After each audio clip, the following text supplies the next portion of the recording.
Meu nome é Lara Mendes, 28 anos. Quando eu tinha 13 anos, minha irmã mais velha, Helena, contou aos meus pais que eu havia roubado 11 mil e as alianças de casamento da nossa avó. À meia-noite, meu pai me jogou na varanda com uma mochila. Minha mãe ficou atrás dele e não disse nada. 15 anos depois, na cerimônia da Câmara de Florianópolis, fui nomeada empresária do ano na categoria Pequeno Negócio. Minha mãe atravessou o salão vestindo um cardigan que reconheci de 2010 e me pediu 2.500.000. Ela usou a palavra família 9 vezes em 2 minutos. O que ela não sabia era que minha tia havia guardado uma fita desde 2009 e o projetor atrás de nós já estava ligado. Foi a noite em que parei de pagar por uma mentira que nunca contei. Se você já foi o filho que a família escolheu não acreditar, pode dar o play. Não estou pedindo para você ficar do meu lado. Estou pedindo para você ficar até os comprovantes. O salão do evento da Câmara em Florianópolis cheirava a alecrim e caipirinhas. 312 convidados, 18 anos de tradição da entidade. A iluminação era quente e lisonjeira, do tipo que faz todo mundo parecer mais gentil do que realmente é. Eu estava perto do bar com minha tia Joana, que tinha 64 anos, e usava um blazer preto comprado numa brechó na Rua Conselheiro Mafra aquela mesma semana. Ela não ajeitou o blazer, não ficou inquieta. Tinha parado de se inquietar por volta de 1986, me contou uma vez e nunca mais retomou. Varri o salão com o olhar, do jeito que varro uma cozinha antes do serviço. Então meus olhos pararam na mesa 9, cardigan bege descosturado nos cotovelos. 15 anos de uso. Joana não virou a cabeça. Você também a viu? Ela disse. Não respondi. Não precisava. Havíamos nos preparado para aquilo por quase 3 semanas, do jeito cuidadoso como 2 pessoas se preparam para um temporal que não podem impedir. A gala da Câmara era somente por convite. Doadores, conselheiros, donos de negócios com balanços arquivados. Minha mãe não teria conseguido entrar sem ajuda. Alguém a trouxera, alguém a quisera ali naquela noite. Lacey, minha subchefe, passou com um copo de água com gás e fingiu ler o programa. Seu cabelo estava preso, tinha chorado 2 vezes durante o ensaio às 4 da tarde e agora parecia firme como uma cozinha ao amanhecer. Chefa, sussurrou, tem uma mesa de imprensa, 2 repórteres, do Diário Catarinense e do GUM SC, só para você saber. Assenti uma vez. Não contei a Lacey que naquela manhã eu havia pedido ao responsável pelo audiovisual para carregar um segundo arquivo no projetor marcado como backup. Não contei que havia um DVD no bolso interno do blazer de Joana. Não contei que o discurso na minha mão tinha 3 finais diferentes e eu ainda não havia decidido qual usaria. Tinha dito a mim mesma que decidiria quando visse o rosto da minha mãe. O mapa de assentos estava atrás do programa. Eu havia conferido 2 vezes. A mesa 9 pertencia a Spencer Granger, dono de uma rede de hotéis que se tornara cliente fixo nos últimos 18 meses. Sua esposa e Helena circulavam nos mesmos círculos de eventos beneficentes em Porto Alegre. Foi assim que minha mãe entrou. Não pelo próprio mérito, mas pelo de outra pessoa. 2 cadeiras na mesa 9 estavam vazias quando olhei. Um cartão em caligrafia da Câmara dizia Helena Puig acompanhada. A acompanhante tinha que ser minha mãe. Helena nunca traria meu pai em público. Ele estragaria as fotos. A mão de Joana pousou no meu antebraço, seca e quente. Seja o que você decidir hoje à noite, querida. Estou do seu lado. Sempre estive. O bolso do blazer dela era retangular e fino. Eu sabia exatamente o que havia dentro. Olhei mais uma vez para o salão. Minha mãe finalmente levantou o olhar da taça de vinho. Por 1 segundo e meio, nossos olhos se encontraram. Ela não acenou, não assentiu. Levou a taça aos lábios. Quase, mas não exatamente, um brinde. Minha mãe tinha o dom de chegar sem entrar, de estar presente sem assumir responsabilidade por estar ali. Aperfeiçoara isso ao longo de 4 décadas de jantares, salões de igreja e reuniões de pais e professores. Eu cresci numa casa colonial numa rua tranquila de Blumenau, Santa Catarina. 3 quartos no andar de cima, porão acabado que Helena usava para treinar balé com uma barra portátil que meu pai aparafusou na parede no ano em que ela completou 8 anos. Havia também uma metade inacabada que meus pais chamavam de depósito. Quando completei 6 anos, minha mãe me disse que eu iria me mudar para lá. É só temporário, falou, ajeitando o canto de uma almofada nova. Helena precisa do próprio espaço. Ela é mais velha. Tem os recitais. Você entende? Eu tinha 6 anos. Não entendia. Virou permanente. Minha irmã era a menina da dança. Sapatilhas cor-de-rosa aos 5, medalhas regionais aos 14. 5 pequenas figuras douradas em 5 molduras de madeira penduradas acima da lareira da sala, cada uma iluminada por uma pequena luz de quadro de latão. Meu pai instalou pessoalmente num fim de semana com nível e furadeira. O nome dela estava em caligrafia abaixo de cada placa. Helena Dantas. Lembro da primeira vez que notei como o espaçamento era cuidadoso. Eu desenhava. Desenhava o tempo todo. Enchia as costas das lições de casa, as margens dos livros da biblioteca, as capas internas de todos os cadernos que já tive. Aos 11 anos, tinha 53 desenhos completos numa caixa Tupperware embaixo da cama do porão, e nenhum deles estava na parede. Helena é nossa estrela, meu pai dizia aos convidados do jantar, sorrindo por trás da cerveja. Lara é a quieta. Dizia do jeito que se elogia uma planta de interior. Aprendi a ser invisível. Parecia mais seguro do que pedir espaço. Minha mãe esqueceu de me buscar na escola 14 vezes que consigo contar. Depois da aula de reforço do clube de arte, de uma feira de ciências onde fiquei em 2º lugar na 7ª série, toda vez a secretária ligava para casa, e toda vez minha mãe chegava 20 minutos depois com a mesma frase, jogada levemente pela janela do passageiro como uma moeda na cancela, me atrasei com a preparação do recital da Helena. Parei de esperar. Comecei a andar. A única pessoa da família que um dia me chamou de artista foi minha avó Eleonora. Ela morava a 20 minutos, numa pequena casa com varanda e um ipê que plantara em 1968. Mantinha lápis de cor num pote de lata na mesa da cozinha. Me levava à biblioteca pública de Florianópolis todo sábado durante anos e me deixava pegar livros que nunca teria aprovado para Helena. Enterre em meu coração, em Wounded Knee, a redoma de vidro, uma biografia de Frida Kahlo com pinturas que me davam vontade de ser corajosa. Querida, me disse aos 10 anos, sentadas à mesa da cozinha com um caderno de desenho aberto entre nós, o mundo tem cômodos que não sabe como nomear. Gente como nós acaba nesses cômodos. Não é ruim. No início de 2010, minha avó escorregou no piso do banheiro e quebrou o quadril. Não ligou para minha mãe. Ligou para Joana. O hospital a manteve 9 dias. Fui depois da escola todo dia. Helena foi exatamente uma vez. Tirou uma selfie segurando a mão da avó, legendou algo sobre força e já estava no celular antes do elevador chegar ao térreo. Minha avó viu ela sair e não disse nada. Olhou o corredor por 30 segundos depois que Helena sumiu. Depois virou-se para mim. Na 7ª noite, me puxou para perto. Sua voz estava fina o suficiente para passar por baixo da porta. Querida, as mãos da sua mãe estão cheias de Helena. Por isso vou deixar minhas alianças para você, o conjunto de casamento e a opala. Não conte a ninguém até ser grande o suficiente. Apertou minha mão. Apertei de volta. Morreu 2 dias depois. Não consegui levar as alianças para casa. Depois do velório, minha mãe ficou na cozinha da avó com a caixinha de joias de madeira nas mãos e anunciou para as tias e primos que ainda beliscavam a lasanha, que guardaria as joias da avó em segurança até Helena. E eu sermos grandes o suficiente para decidir. Disse como se fosse um favor. Guardou a caixa na cômoda do quarto de casal, atrás de uma fileira de suéteres dobrados. Helena podia entrar naquele quarto quando quisesse. Eu não. 4 meses depois, em julho de 2010, comecei a ouvir minha irmã ao telefone com o namorado Cole Puit. Ele tinha 17 anos, dirigia um Mustang usado e, segundo minha mãe orgulhosa, tinha planos de verdade. Os planos de verdade envolviam uma academia que queria abrir em Balneário Camboriú. Pela fresta da porta do quarto de Helena, ouvi uma vez: "Não se preocupa, eu tenho uma coisa.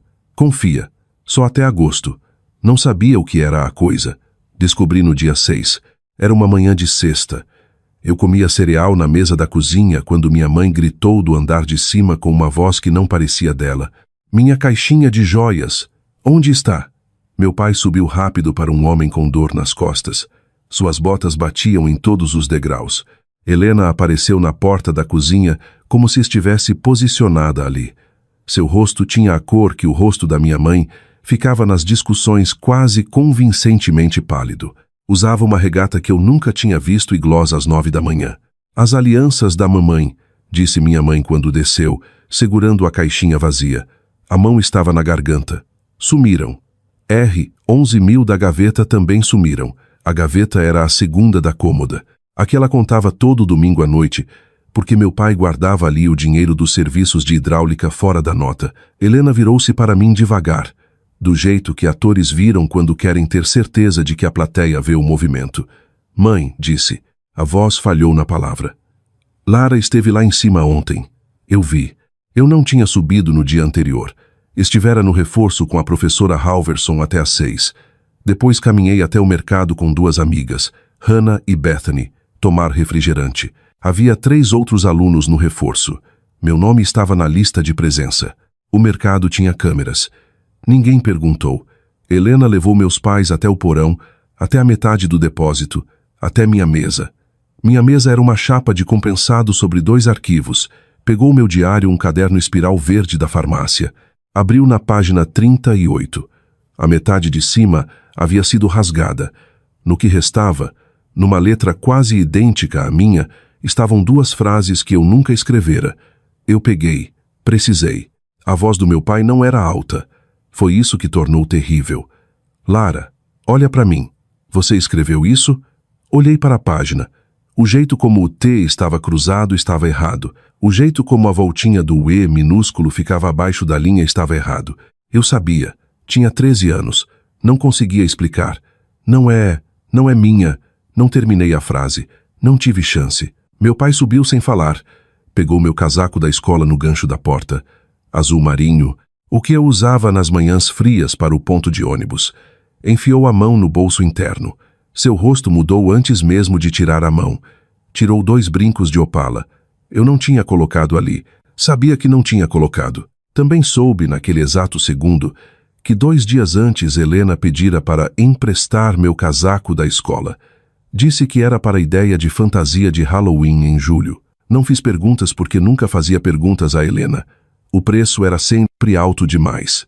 Você escondeu no seu casaco da escola, disse meu pai. Não era pergunta. Pegou o telefone da cozinha. Ligou para Tessa Howard, que morava na rua de baixo. Tessa tinha 14 anos. Era a melhor amiga da minha irmã e a pessoa com quem Helena passava mais tempo aquele verão. Tessa chegou descalça, de short cortado, uma trança no ombro direito. Não olhou para mim ao passar pela porta de tela. Eu vi a Lara subindo as escadas na 4ª à tarde, seu Mendes, por volta das 3. Achei estranho. Não queria falar nada. Mas se ajuda, eu não estivera lá às 3 da 4ª. Não existia versão daquela frase que fosse verdade. Minha mãe começou a chorar baixinho no pano de prato que pegara em algum momento da manhã. Tessa atravessou o gramado de volta com a trança balançando na camiseta. O veredito veio na sala. Minha mãe sentou no sofá e não levantou os olhos. Helena ficou atrás dela com uma mão no ombro, a imagem da filha mais velha firme sustentando a mãe num dia difícil. Meu pai ficou no meio do tapete com as chaves na mão, do jeito que homens ficam quando pretendem sair. Lara, você não fica nesta casa hoje à noite. Não podemos confiar em você. Amanhã eu resolvo. Vai arrumar uma mochila. O relógio marcava 23:12. Fui para o porão. Arrumei uma mochila. 2 camisetas, uma calça jeans, o caderno azul da minha avó, R40 que eu guardava numa meia no fundo da gaveta para comprar um conjunto de carvão que queria da papelaria. Quando subi, meu pai esperava na porta da frente. Minha mãe não saíra do sofá. Helena estava na janela, ajustando a cortina para ter visão clara. Ele abriu a porta. O ar de agosto estava quente e úmido. Pisei na varanda. Ouvi a tranca correr atrás de mim. Existe um tipo específico de silêncio que se ouve só uma vez na vida. O silêncio de uma porta onde você cresceu se fechando contra você. Sentei no degrau de cima. Não chorei. Parte de mim esperava que alguém abrisse a porta e dissesse: "A gente se enganou. Entra." Ninguém veio. O poste da esquina zumbia. Um carro passou. Um cachorro latiu 2 vezes e parou. Os minutos passaram. Minha mochila estava nos joelhos. Às 1h54 da manhã, Um velho Chevrolet Monza azul claro parou na entrada. Os faróis me iluminaram e diminuíram. Tia Joana usava camisa de flanela e chinelo, o cabelo num coque apressado. Não desceu. Baixou o vidro. Entra, disse. Ela preparara o quarto dos fundos. Peguei minha mochila. Anos depois descobri o que acontecera. Meu pai não ligara para Joana pedindo ajuda. Ligara às 23h30 para informar. Do jeito que se informa uma seguradora. Ela não é mais problema meu. Joana não discutiu. Desligou. Calçou os sapatos. Dirigiu os 70 km a mais de 30 km por hora, acima do limite. Me contou depois, no caminho de volta a Florianópolis, que a única coisa que repetiu o caminho todo foi: só chegar, só chegar. A padaria de tia Joana ficava na rua 14 de Julho, num prédio de tijolos vermelhos de 1923, a 3 quadras da beira-mar norte. A padaria ocupava o térreo. Joana morava em cima, num apartamento de 2 quartos com piso de pinho que rangia e uma janela no quarto de hóspedes que dava para a ponte Hercílio Luz. A ponte era iluminada à noite com 2 pequenas lâmpadas brancas e uma laranja que piscava quando ventava. Aquela janela virou minha naquela noite. Ela me mostrou onde ficava o banheiro. Apontou a banheira e disse que o chuveiro esquentava, mas os canos faziam barulho antes das 7. Disse que tinha sobra de carne assada na geladeira se eu quisesse. Não perguntou o que tinha acontecido. Não perguntou se eu estava com fome. Só me passou as regras do apartamento item por item, do jeito que se orienta um novo funcionário. Acho que ela sabia intuitivamente que a coisa mais gentil que podia fazer por mim naquela noite era me tratar como se eu já pertencesse ao lugar. Não comia carne. Sentei na cama no escuro e olhei as luzes da ponte. Às 4h30 da manhã seguinte, ela bateu uma vez. Levanta. A padaria abre às 6. Desci pela escada dos fundos com as mesmas roupas com que chegara. A cozinha cheirava a fermento, farinha quente e café que ficara tempo demais no fogo. Joana me entregou um avental limpo. Amarrou para mim sem olhar meu rosto. Mãos lavadas, disse. Depois vem para cá. Você vai aprender a dobrar a massa. Não porque precisa, mas porque é de manhã, estamos acordadas e temos mãos. Passou-me um pote de vidro. Dentro havia uma massa bege espessa e borbulhante com uma etiqueta escrita à mão numa fita crepe. Margot, desde 1986. Meu marido alimentou ela todo dia por 21 anos. Eu alimento todo dia desde que ele faleceu em 2007. Agora você também vai alimentar. Coloquei as mãos na tigela de farinha e água que ela pôs à minha frente. Chorei dentro da massa. Não era só de tristeza, embora estivesse triste. Era porque, pela primeira vez em 13 anos, alguém me ensinava algo com voz calma, sem arestas e sem plateia para ver se eu erraria. Ela não perguntou o que tinha acontecido por 11 dias. No 9º dia, enquanto tricotava e eu lia um livro que ela tirara da estante, disse sem tirar os olhos das agulhas: Você não precisa me contar nada nunca, querida. Mas se contar, vou escutar até o fim. E depois a gente vê. No 11 grau dia contei. O diário, os brincos, Tessa, a porta trancada. Contei em fragmentos a mesa da cozinha, enquanto ela descascava uma maçã em uma única tira com uma faquinha. Não interrompeu, não fez perguntas. Quando terminei, colocou a maçã na tábua, pôs a faca na pia e foi para o quarto. Voltou com um envelope pardo grosso, sem etiqueta, canto ligeiramente dobrado. Colocou sobre a mesa entre nós. Não vou abrir. Você não vai abrir. Vamos guardar no cofre lá embaixo. Quando for grande o suficiente para decidir o que quer dessa história, você vai saber o que fazer. Até lá fica lacrado. Promete? Prometi. Não sabia o que havia dentro. Ela não contou. Naquele outono, Joana contratou uma advogada chamada Linda Ostrander, especializada em direito de família, com escritório acima de uma lavanderia na rua Felipe Schmidt, para pedir guarda legal pelo Fórum de Florianópolis. Meu pai não contratou advogado. Só assinou. Linda fechou a pasta em novembro e deslizou os papéis para Joana. Seu irmão nem contratou advogado. Só assinou. Não é comum. Li o papel. Entendi. Meu pai não tinha só me expulsado. Tinha me entregado. Houve um momento processual em outubro em que ele poderia ter se levantado e dito: É minha filha. Devolvam. Em vez disso, tirou uma caneta do bolso e assinou. Não chorei. Desci e ajudei Joana a modelar o próximo lote de pão. Naquele dezembro, meus pais não ligaram. Helena não ligou. Joana não comentou. Assou um pequeno assado para nós duas. Pôs a mesa com guardanapos de pano e tirou um velho álbum de fotos da avó Eleonora. Lá estava ela, minha avó, 19 anos, numa praia em Balneário Camboriú em 1952, segurando um copo de caldo de marisco, apertando os olhos contra o sol. Joana levantou o copo d'água. As mulheres que mantêm os fermentos vivos. Margot desde 86. Vovó desde 52. Você desde agora. Brinquei o copo. Naquela noite dormi com o caderno azul da minha avó debaixo do travesseiro. Pela primeira vez senti algo que quase tinha a forma de pertencimento. Também dormi com a luz do corredor acesa por mais um ano. Me formei no ensino médio em Florianópolis em 2015. Joana pagou 2 anos do curso técnico de panificação no Senac com uma poupança que abrira no dia em que se tornou minha guardiã. Trabalhei na padaria antes e depois das aulas. Aprendi a dosar, misturar, laminar, cortar. Minha professora de laminação no 2º semestre me puxou de lado uma manhã durante um serviço de brunch no restaurante da escola. Lara, sua laminação de croissant está a nível profissional. Onde aprendeu isso? Com a minha tia, respondi. Me formei em maio de 2016. Emoldurei o diploma e pendurei na parede da padaria, onde ainda fica acima da máquina de expresso. Meus pais não foram convidados.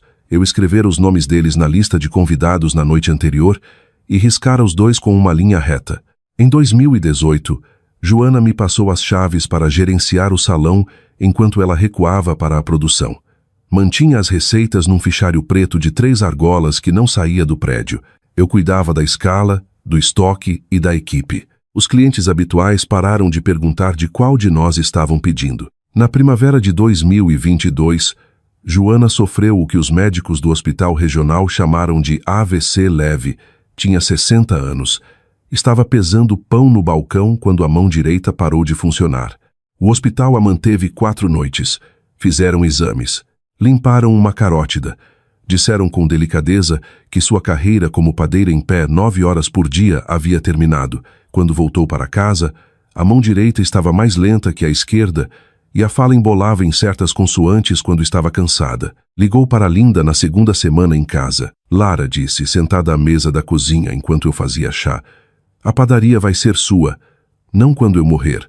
Agora, enquanto ainda posso te ensinar as partes que ainda não ensinei.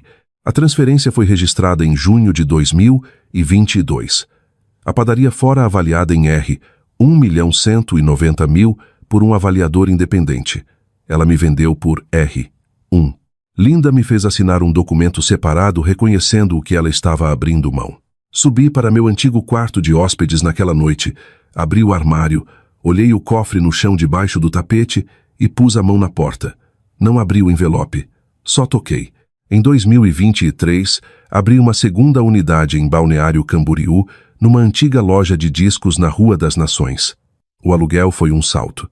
Nos primeiros 3 meses paguei do meu bolso. No 9º mês se pagava. No 18 grau mês estava lucrativa o suficiente para me reembolsar. Em 2024, criei o programa que chamei de 2ª fermentação. No pão, a 2ª fermentação é o que dá estrutura ao pão. Sem ela, você tem farinha e água. Com ela, tem algo que segura. 2ª fermentação contratava e treinava mulheres de 18 a 25 anos que haviam saído do sistema de acolhimento ou sido expulsas de casa na adolescência. Começamos com uma. No fim de 2024 eram 18. Uma delas era Lacey Bowen. Tinha 21 anos quando entrou na padaria da Rua 14 de Julho, numa manhã de janeiro com um casaco fino demais para o vento do mar. Não falava nas primeiras 3 semanas. Só aprendia. No fim do 1º ano laminava croissant dormindo e detectava um holandês talhado do outro lado da cozinha. Foi a única pessoa a quem contei sobre Helena. Numa pequena matéria publicada no GUM-SC em agosto de 2024, contei à repórter o que significava 2ª fermentação. Ela me citou no final da peça, debaixo de uma foto minha com 4 funcionárias na escada dos fundos da cozinha da Rua 14 de Julho. Sem a 2ª fermentação, você tem farinha e água. Com ela, tem algo que segura. Em setembro de 2025, Joana me entregou as chaves do apartamento em cima da padaria. Tinha se mudado para um lugar menor do outro lado da ponte para ficar mais perto do cardiologista. O envelope está no cofre, disse, pondo as chaves na minha palma e fechando meus dedos. Não vou a lugar nenhum ainda, mas você deve saber onde ele mora. Foi a coisa mais próxima de um adeus que já ouvi dela.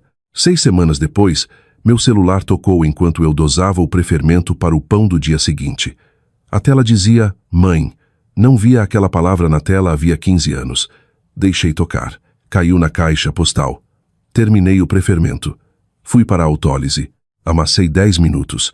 Depois lavei as mãos. Sentei no degrau dos fundos e escutei. 92 segundos. A voz dela estava mais fina do que eu lembrava. O sotaque que surgia quando falava com as irmãs tinha sido desgastado pelos invernos catarinenses e pequenas decepções. Lara é a mãe. Precisamos conversar. Coisas de família. Seu pai está machucado. Tem outras coisas. Sei que faz tempo. Sei que faz. Por favor, me liga. Por favor, querida. Família é família. Disse família 4 vezes em 92 segundos. Contei na segunda vez que ouvi. Não retornei por 3 dias.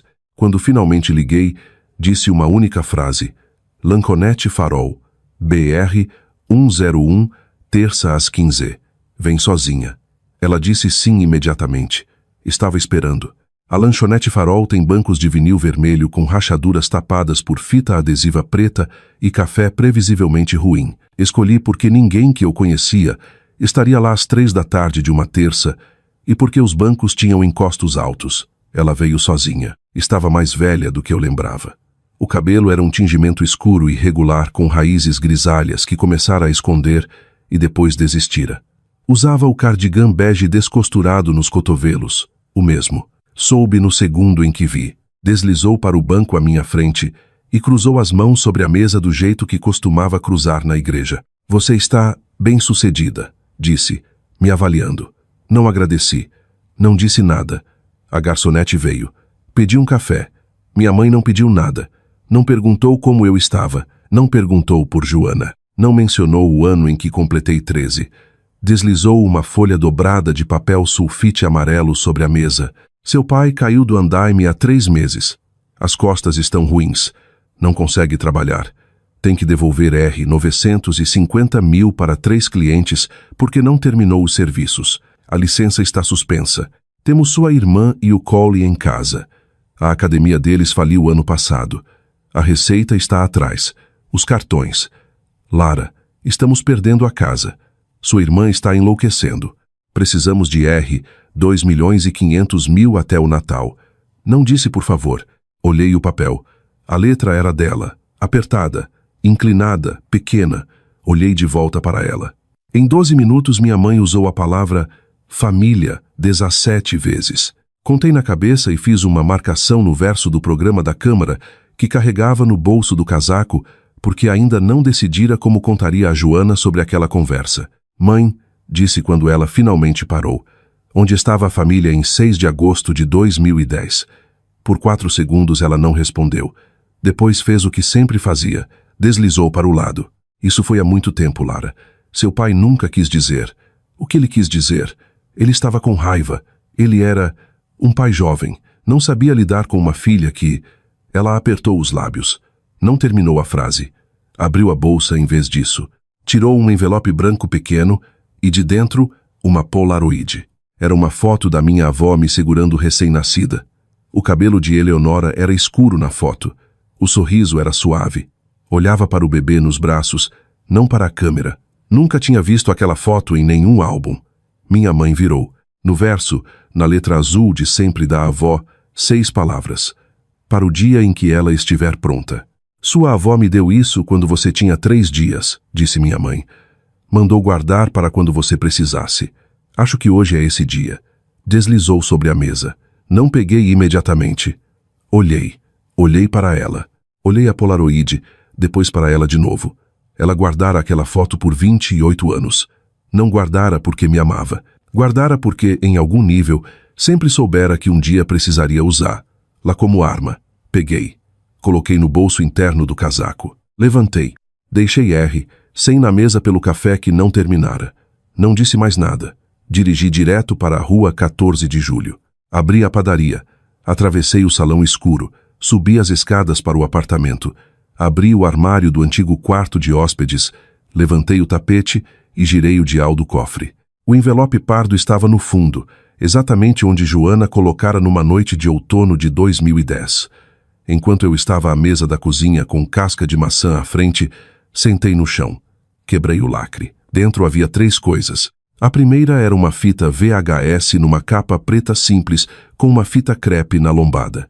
A etiqueta na letra quadrada de Joana. Câmera garagem junho a agosto 2010. A segunda era um papel amarelado dobrado uma vez. Um comprovante de penhor da Casa de Penhores Beira-Mar, Florianópolis, número 80 e 8112. Data: 4 de agosto de 2010. Item: uma aliança de ouro. Um anel de noivado com opala. Valor pago em dinheiro: R$ 9.250. Cliente: Helena Dantas. A terceira era um extrato bancário, 3 páginas, com uma linha circulada em caneta vermelha. A conta pertencia à minha irmã numa cooperativa que usara até a faculdade. A linha dizia: transferência enviada R. 11.000 para Colpuit. Data: 5 de agosto de 2010. Um dia antes de minha mãe dizer que o dinheiro sumira. Minha tia guardara a espinha dorsal dessa história desde que eu tinha 13 anos. Só nunca me contara quais eram os ossos. Sentei no chão por muito tempo olhando as 3 peças de papel estendidas no tapete. Não chorei. Tinha parado de chorar por isso aos 18 anos. Na manhã seguinte dirigi até uma pequena loja na rua Conselheiro Mafra que convertia mídias antigas. O dono, um homem de 64 anos chamado Hank, olhou a lombada da fita e depois para mim. Seu rosto mudou de um jeito pequeno e cuidadoso. Sua tia trouxe isso para mim converter em 2015, disse. Lembro. Pagou em dinheiro. Pediu para esquecer. E eu nunca esqueço nada, falou, mas por ela esqueci. Paguei R$ 400. Levei o DVD para casa. Fechei a porta do escritório na padaria da rua 14 de julho. Coloquei o disco no laptop e dei play. A fita era muda. O ângulo era amplo. Minha avó instalara uma pequena câmera na garagem em 2009 porque alguém tentava abrir portas de carros no bairro. A câmera gravava em loop contínuo, sobrescrevendo a cada 30 dias. Joana tirara aquela fita da máquina na semana do velório e guardara numa gaveta. Transferira o conteúdo para uma fita nova na mesma semana, por precaução. O timestamp corria no canto inferior esquerdo, 4 de agosto de 2010, 14h47. Helena entrou pela porta lateral da garagem de short cortado e regata, mochila pequena no ombro. Cruzou para a casa pela porta da cozinha. 4 minutos depois saiu. A mochila estava estufada. Entrou no banco do passageiro do Mustang do Collie. O carro deu ré na entrada, 5 de agosto de 2010, 11h14. Helena voltou. Caminhou da entrada até a porta da cozinha carregando um papel dobrado recibo de transferência. 5 de agosto de 2010, 22. Helena encontrou Cole ao lado da garagem. Passou algo pequeno para ele. Ele assentiu uma vez. Voltei a fita para julho e agosto. Não havia um único frame em 2 meses que me contivesse. 15 anos pedindo desculpas por algo que nunca fiz. 23 minutos de imagens para provar. Fechei o laptop. Fui até a Casa de Penhores Beira-Mar. O dono, Howard Pence, 65 anos, trabalhava em balcões de penhor desde os 18. Olhou o comprovante que deslizei no balcão e bateu o dedo nele uma vez. Lembro daquele dia, disse. A menina estava nervosa pra caramba. Tentou barganhar para cima. Dei R. 9.250. Levou em dinheiro. Identidade com foto de 16 anos. Fiz cópia na época. Guardo cópia de toda a transação num livro de papel. As pessoas voltam. Às vezes não deveriam. Você faria um depoimento? Perguntei. Olhou-me longamente, tirou os óculos, colocou no balcão. Esperei 15 anos alguém pedir. Disse. Donos de casa de penhor lembram. Só não oferecemos. Naquela noite encontrei Tessa Howery no Facebook. Tinha 29 anos, divorciada, com uma filha de 4 anos, trabalhando como recepcionista num consultório odontológico em São José. Mandei uma única mensagem. Tessa respondeu em 11 minutos. Nos encontramos numa padaria Duncan, na BR, 101 na tarde seguinte. Suas mãos tremiam ao redor do copo. Não chorou, mas não olhou muito para cima. A filha estava na escola. Tessa tinha 30 minutos. Helena me pagou R$200, disse. Eu tinha 14. Estava dura. Era covarde. Tenho o que ela me mandou por mensagem dizendo o que falar. Guardei. Guardei tudo. Tenho o celular numa caixa de sapato no armário. Olhou para cima.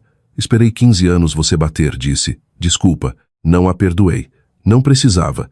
Disse que se eu precisasse dela num prédio específico, numa noite específica, ela viria? Qualquer lugar. Respondeu. Só me diz quando. Eu disse quando. Na noite anterior à gala, sentei à mesa da cozinha do antigo apartamento de Joana com a fita VHS, o DVD convertido, o comprovante de penhor, as capturas de tela das mensagens antigas de Tessa, o extrato bancário e o discurso que redigira de 3 jeitos diferentes, cada um mais curto que o anterior. Joana sentou à minha frente. Serviu chá. Querida, você não precisa usar nada disso. Pode dar o discurso, pegar o prêmio, voltar para casa e enterrar isso por mais 15 anos se quiser. A prova funciona igual na gaveta ou na tela. Olhei o DVD sobre a mesa. E se eu quiser que eles vejam? Perguntei. Não para machucar, só para que não possam dizer que não aconteceu. Ela pensou por um longo instante. Então levamos o DVD. Guardou no bolso interno do blazer preto comprado no brechó.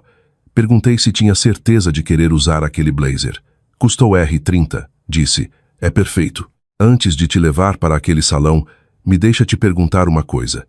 Se sua mãe atravessasse um salão e te pedisse 2,5 milhões em nome da família, você escreveria o cheque ou pediria o comprovante? Me conta nos comentários. Vou ler. A gala da Câmara caiu em 13 de novembro de 2025. O evento começou às 18h, coquetel até 19h, jantar sentado de frango grelhado ou risoto de legumes, premiações a partir das 19h30. Às 19h32, a mestre de cerimônias, uma conselheira chamada Daphne Holloway, subiu ao pódio e chamou primeiro Lacey Bowen. A Câmara exigia um discurso de homenagem de 90 segundos de um funcionário de cada empresa premiada. Eu pedira a Lacey 3 semanas antes. Ela chorara antes de dizer sim. Ela subiu num vestido azul marinho e ficou no pódio com as mãos apoiadas na borda de madeira. A voz tremeu no início. 2 anos atrás começou. Eu saí do sistema de acolhimento com uma mochila e R$0. Lara Mendes me contratou sem perguntar de onde eu vinha. Me ensinou a laminar croissant, depois a gerenciar uma cozinha. Depois me ensinou que ser escolhida nem sempre vem das pessoas que te geraram. Vem das pessoas que abrem uma porta. Uma onda pequena de aplausos. Várias mulheres nas mesas da frente enxugaram os olhos. Não olhei para a mesa 9. Senti. Às 19h38, Daphne me apresentou. Subi os 3 degraus do palco. Não trouxe minhas anotações. Deixei na cadeira, dobradas uma vez, com o final número 2 por cima. Olhei para o salão, encontrei Joana na mesa 1. Ela me olhava firme, do jeito que me olhara às 4h30 da manhã do primeiro dia, em que aprendi a dobrar massa. Comecei. Meu nome é Lara Mendes. Alguns de vocês sabem que tenho uma padaria. Menos sabem que comando há 3 anos. Nenhum de vocês sabe que comecei a aprender a fazer pão na manhã seguinte, ao dia em que meu pai me trancou para fora de casa. Eu tinha 13 anos. O salão ficou imóvel. Deixei. Spencer Granger, na mesa 14, levantou ligeiramente a taça. Não bebeu. Esperou. Passei 15 anos, sem contar esta história. Hoje à noite alguém nesta sala me pediu R$2,5 milhões em nome da família. Tomei como sinal de que talvez a palavra família precise de auditoria de vez em quando. No corredor entre a mesa 8 e a mesa 9, minha mãe se levantou. 312 cabeças viraram. Deu 2 passos em direção ao palco. Não foi além. Um segurança da Câmara, um homem alto de uniforme, entrou educadamente no caminho com a mão meio levantada. Ela parou. O salão prendeu a respiração. Dava para ouvir um garfo caindo num prato no fundo. Inclinei-me para o microfone. Mãe, preciso que você sente. Você já disse o que veio dizer. Agora é minha vez. Por um momento ela não se moveu. Não tinha sido mandada sentar na frente de uma plateia em muitos anos. Não tinha roteiro para isso. Virou-se bem devagar e baixou-se na cadeira mais próxima, que não era a dela. As costas retas, mãos cruzadas no colo. O cardigã parecia menor nela do que em 2010. Virei para o lado do palco. Tia Joana disse, pode subir? Joana levantou e atravessou o salão. Não apressou. Subiu os 3 degraus com uma mão no corrimão. Chegou ao pódio, tirou o DVD do bolso interno do blazer do brechó e entregou a Daphne, que entregou sem hesitar ao técnico de AV que esperava na coxia. Virou-se para o salão e firmou-se com uma mão no atril. Guardei uma fita por 15 anos, disse. Sua voz não vacilou. Minha sobrinha merece o direito de escolher o que as pessoas lembram sobre ela. Hoje ela escolheu. As luzes diminuíram. A tela atrás do pódio acendeu. O logo da câmara desapareceu. Preto, 23 segundos. Sem som. A imagem era antiga. O ângulo era o canto de uma garagem residencial em Blumenau. O timestamp corria no canto inferior esquerdo. 4 de agosto de 2010. 14:47. Uma adolescente entrou pela porta lateral com mochila pequena. 4 minutos depois saiu. A mochila agora cheia. Entrou num carro. O carro deu ré. A porta da garagem fechou atrás. 300 convidados assistiram. Alguém na mesa 9 inspirou com força suficiente para ser ouvido 6 mesas adiante. Quando a tela ficou preta, voltei ao microfone. Isso foi 4 de agosto de 2010, disse. 2 dias antes dos meus pais me acusarem de roubar as alianças da minha avó e 11 mil em dinheiro. Eu estava no reforço. Havia 3 outros alunos na sala. Tem lista de presença. Os nomes eram Hannah Pierce, Bethany Pierce e um menino chamado Jackson. Tenho cópias em casa. O próximo slide apareceu. O comprovante de penhor escaneado. Casa de Penhores Beira-Mar, número 88.112. 4 de agosto de 2010. Uma aliança de ouro. Um anel de noivado com opala. Valor pago.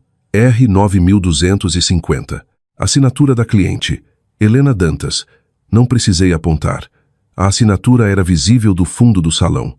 Minha avó me deixou as alianças, disse. Contou 2 dias antes de morrer numa cama do Hospital Santa Isabel. Nunca consegui segurá-las. Minha irmã vendeu no mesmo dia em que plantou brincos no meu casaco da escola. Na mesa 9, minha irmã se levantou. Não foi longe. Seu marido, Cole, que não falava comigo havia 15 anos, estendeu a mão e a puxou firmemente de volta à cadeira pelo cotovelo. Não olhou para ela. Entendeu, de um jeito que ela não entendeu, que correr daquele salão seria pior do que aguentar. Minha mãe tinha baixado a cabeça sobre a mesa. Não olhava para cima.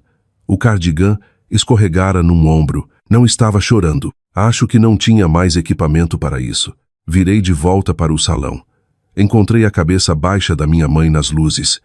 Inclinei-me para o microfone uma última vez. Mãe, você veio aqui hoje pedir R$ 2.500.000 em nome da família. Quero que você saiba 2 coisas. 1. Você criou a filha que me trancou para fora, não a que construiu seu caminho de volta. 2. A única herança que devo a esta família é a verdade. E hoje eu paguei integralmente. Coloquei o microfone suavemente no atril. Não gritei, não vacilei, não olhei para as câmeras. Olhei para Joana. Ela assentiu uma vez. Câmeras piscaram. O fotógrafo do Diário Catarinense, na mesa de imprensa, se aproximou e tirou 8 fotos em 3 segundos.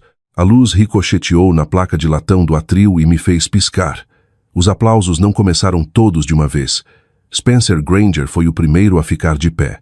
Joana foi a seguir, devagar e firme do lado direito. Lacey, do lado esquerdo do palco, já chorava. Depois mesa 14, depois mesa 7, depois mesa 3, depois a maior parte do salão, não todo mundo, não 312, talvez 180. Foi o suficiente, eram as pessoas que eu teria querido no salão de qualquer jeito. Minha mãe levantou da cadeira que não era dela e caminhou devagar com o cardigan, bege atravessando todo o salão em direção à saída lateral. Seu caminho passou pela mesa de imprensa. O fotógrafo virou. Ela não parou, não levantou a mão para cobrir o rosto. Só continuou andando porque levantar a mão seria admitir que havia algo a esconder. Helena a seguiu 90 segundos depois em passo mais rápido, cabeça baixa, uma mão na raiz do cabelo. Cole ficou na cadeira, sozinho na mesa 9, olhando as próprias mãos. Desci do palco. Daphne avançou, pegou o microfone e anunciou para o salão de pé o que eu já me tornara. Empresária do ano no pequeno negócio. Foi quase um detalhe. Às 6 da manhã seguinte, O Diário Catarinense publicou uma matéria de estilo de vida intitulada "Na premiação de Florianópolis, uma padeira acerta contas com uma mentira de 15 anos. A repórter estivera na gala. Não usou o nome de Helena. Não precisou. Usou irmã, envelope lacrado e casa de penhores beira-mar. A matéria foi compartilhada 3.800 vezes em 24 horas e republicada por 2 contas regionais de mulheres empreendedoras que eu nem seguia. Naquela manhã, na padaria da rua 14 de julho, a fila saiu pela porta pela primeira vez em 3 anos. Pessoas que nunca tinham entrado, entraram. Compraram pão sourdough, compraram croissants, compraram scones. Algumas apertaram minha mão. Uma senhora mais velha comprou um único pão doce e me disse bem baixinho que o filho não falava com ela havia 12 anos, que lera minha história às 4 da manhã e finalmente escrever uma carta que deveria ter escrito uma década antes. Disse, obrigada. Fui para os fundos. Apoiei-me na porta da câmara fria. Deixei-me respirar pela primeira vez em muito tempo. 11 dias depois, em 25 de novembro, Cole Puit deu entrada no divórcio no Fórum de Família de Florianópolis. Motivo: diferenças irreconciliáveis. Seu advogado, extraoficialmente, disse a um repórter regional que seu cliente desejava se dissociar de qualquer investigação criminal que pudesse decorrer dos eventos de 13 de novembro. A academia falida dos Puit era a história de superfície. As cartas da Receita eram a real. Cole, que passara 15 anos casado com Helena, vinha construindo silenciosamente seu próprio dossiê desde a primavera. Helena se mudou para o quarto de hóspedes dos meus pais. Não tinha para onde ir. Meu pai me ligou 7 vezes nas primeiras 24 horas após a gala. Não atendi. Não deixou recado. Na segunda semana começou a escrever cartas à mão. A primeira chegou em 22 de novembro, num envelope padrão dos Correios com selo ligeiramente torto. A letra estava trêmula por causa das costas e de algo mais que eu ainda não estava pronta para nomear. Lara, não sei como pedir perdão por algo que só agora estou entendendo. Sua mãe está dormindo no quarto de hóspedes. Helena foi para São Paulo. Devo dinheiro a todo mundo que não tenho. Não estou escrevendo pedindo ajuda. Estou escrevendo porque deveria ter escrito 15 anos atrás. Li uma vez. Dobrei. Guardei numa caixa trancada na prateleira de cima do armário, na mesma caixa que guardava o envelope pardo. Algumas cartas são respondidas, outras são arquivadas. Em 28 de novembro, Spencer Granger me ligou na padaria. Disse que sua sobrinha Faith Granger, 19 anos, trabalhava na unidade de Balneário Camboriú desde junho. Disse que Faith saíra da casa do pai depois que ele a jogara fora por namorar o menino errado. Disse que Faith não contara a ninguém da família onde trabalhava, mas Spencer descobrira e prestara atenção. Foi por isso que te indiquei, disse. Faith não sabe que te contei. Não conta para ela. Disse que não contaria. Desliguei. Fui até a cozinha da unidade de Balneário Camboriú, onde Faith cortava pães no balcão com um avental branco amarrado 2 vezes na cintura. Não disse uma palavra. Só enchi o café dela. Em 3 de dezembro, recebi uma ligação do Ministério Público de Santa Catarina. A fraude original de 2010 estava prescrita. Não havia o que o Estado pudesse fazer quanto a isso, disse a promotora com verdadeiro pesar na voz. Mas a fraude da academia não estava prescrita. Cole e Helena estavam sob investigação por sonegação e fraude eletrônica ligada à falência. A promotora quis saber com muito cuidado se eu estaria disposta a fornecer contexto, mensagens, depoimentos e a página do diário sobre o padrão de conduta desonesta da minha irmã para estabelecer credibilidade nas acusações que já construíam. Pedi uma semana para pensar. Liguei para Joana. Você não precisa ser quem pune eles, querida. O mundo faz seu trabalho. Liguei de volta para a promotora no fim da semana. Disse que forneceria declaração notarial e a página do diário. Não testemunharia pessoalmente a menos que absolutamente necessário. Ela agradeceu. A maioria das pessoas não é tão contida, disse. Ajuda. Em 14 de dezembro, sentei à mesa da cozinha do apartamento em cima da padaria com uma cartolina e uma caneta esferográfica preta e desenhei um pequeno pão sourdough na frente de um cartão. Escrevi dentro. Tia Joana, você segurou a espinha da minha história por 15 anos e nunca pediu agradecimento. Obrigada mesmo assim. A padaria é sua. O pão é seu. Eu sou sua. Lara. Dirigi até o apartamento dela em Coqueiros e deslizei por baixo da porta porque sabia que ela não gostaria de ser vista recebendo. Voltei para casa com o rádio desligado. Ela leu sentada à própria mesa da cozinha. Sei porque me ligou aquela noite do telefone sem fio que ainda usa e me contou. Não disse muito mais. Não precisava. 3 dias depois, em 17 de dezembro, fui a uma papelaria na rua Conselheiro Mafra e comprei uma única folha de papel algodão pesado. Sentei no balcão da padaria depois do fechamento com as luzes apagadas e a máquina de expresso esfriando e escrevi uma carta para meu pai. Escrevi tudo num único rascunho. Não risquei nada. Pai, li sua carta. Não vou te perdoar do jeito que você talvez esteja esperando, mas também não vou te odiar. Decidi mandar para você uma quantia pequena mensal, R$ 2.000, direto para o consultório médico que cuida das suas costas até você ser tratado. Não vai passar pela mãe, não vai passar pela Helena, não vai passar por ninguém que possa gastar consigo mesmo. Isso não é amor, não é família. É uma conta encerrada paga sob termos específicos por uma filha que sobreviveu. Lara. Enderecei o envelope para a Clínica de Coluna e Dor de Florianópolis, aos cuidados da gerente de caso do meu pai, com um bilhete preso na primeira folha, pedindo que os valores fossem aplicados diretamente ao saldo de tratamento e que a origem permanecesse confidencial a menos que o paciente perguntasse. Usei uma caixa postal como remetente. Ele nunca saberia em qual cidade ficava a padaria. Coloquei no correio da Rua State. Em 19 de dezembro, dirigi até a padaria da Rua 14 de Julho, antes do sol nascer. Os postes ainda estavam acesos. O mar estava escuro. Os tijolos do prédio estavam escuros e molhados pela neve que caíra à noite. Lacey fora promovida a chefe de confeitaria na unidade de Balneário Camboriú 2 semanas antes. A cozinha da Rua 14 de Julho era só minha para abrir. Destravei a porta da frente. Entrei. Acendi as luzes quentes da vitrine da frente. Na letra de Lacey, pintado em tinta branca antes de ela ser transferida, estavam 3 palavras. Segunda fermentação. Todos bem-vindos. Liguei os fornos. Tirei a primeira massa pré-fermentada da câmara fria. Pesei farinha para o pão da manhã. Olhei para o outro lado da rua na luz laranja do poste. Uma menina estava parada na calçada. Devia ter uns 14 anos. Usava um casaco fino demais para dezembro em Florianópolis. As mãos enfiadas nos bolsos. Olhava pela vitrine. Não se movia. Conhecia aquela postura. Eu ficara naquela postura numa varanda diferente 15 anos e 4 meses antes. Caminhei até a porta. Destravei. Abri. O ar frio entrou. Não chamei alto. Só falei através da rua. Está com fome? Entra. Temos café e te ensino a dobrar massa se quiser. Ela não se moveu por um longo segundo. Depois atravessou. Subiu na calçada. Entrou pela porta. O sino acima tilintou do jeito que tilintara na manhã em que entrei pela primeira vez naquela cozinha, às 4h30, com 13 anos e farinha de outra pessoa nos dedos. A porta fechou atrás dela. Servi uma xícara de café. Não perguntei o nome. Não perguntei de onde viera. Dei um avental limpo. Amarrei para ela sem olhar seu rosto. Mãos lavadas, disse. Depois vem pra cá. Ela lavou as mãos. Veio. Coloquei a tigela de massa entre nós. Se alguém na sua vida já usou a palavra família como uma conta, deixe uma única palavra nos comentários.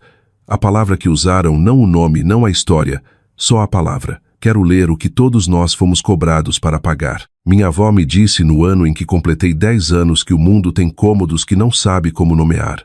Estava certa, mas não me contou o segredo. Às vezes você constrói seu próprio cômodo e às vezes aprende a construir com uma mulher que tem uma padaria e nunca pergunta por que você está parada na varanda dela às 2 da manhã. Meu nome é Lara Mendes, tenho 28 anos. Na noite em que me trancaram para fora, achei que tinha perdido minha família. O que aprendi foi isto: você não perde família. Você descobre quem ela realmente é.